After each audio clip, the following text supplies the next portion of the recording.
اسمي زكريا لقمان.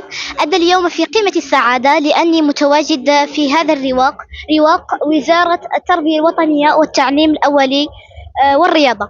هذا الرواق يحمل بين طياته مجموعة من الأنشطة التي تنميني يعني وتغذيني. فمن بين هذه الأنشطة مثلا أنشطة مثلا الخطابة تغذي الطفل يعني فيصبح لديه يعني مجموعة يعني من الأفكار.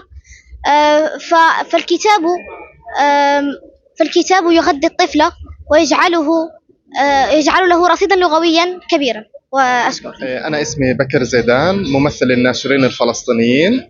قدمنا من فلسطين للمشاركة في الدورة الأولى لمعرض الطفل والشباب للكتاب.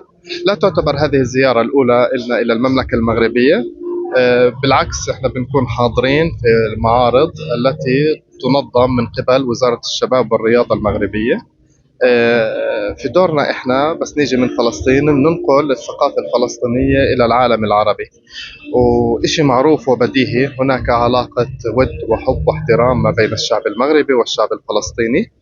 فنجد إقبال على الرواق المتخصص في الإنتاج الفلسطيني. بنسعى كثير إنه إحنا نثبت وجودنا في أي معرض، وبالذات في المغرب بسبب بعد المسافة ما بين فلسطين وعدم وجود نقاط وصول مباشرة، إلا إنه إحنا بنيجي على نفسنا شوي حتى نكون موجودين في المحافل الثقافية، لأنه هذا الشيء يعتبر نوع من أنواع المقاومة والصمود. وهي رسالة إنه فلسطين عربية عاصمتها القدس، وتبقى نابضة بقلوب الشعوب، ويجب علينا أن لا ننسى فلسطين.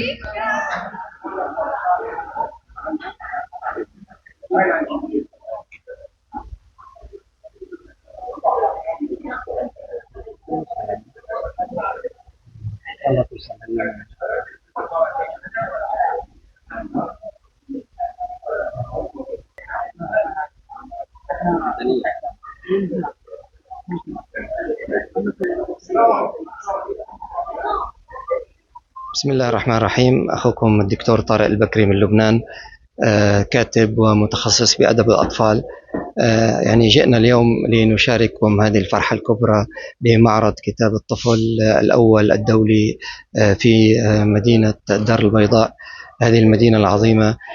طلعنا على ما فيها من كتب رائعة وجميلة تدل على مدى اهتمام المملكة وحرص جلالة الملك على رعاية الكتب والأدباء والمبدعين في العالم العربي، حيث أيضا التقينا مع عدد من الكتاب والأدباء العرب والأجانب أيضا المشاركين في هذه الاحتفالية الكبيرة التي نتمنى من الله سبحانه وتعالى أن تستمر وأن تزداد المملكة في وهجها الثقافي على مدى الأزمان.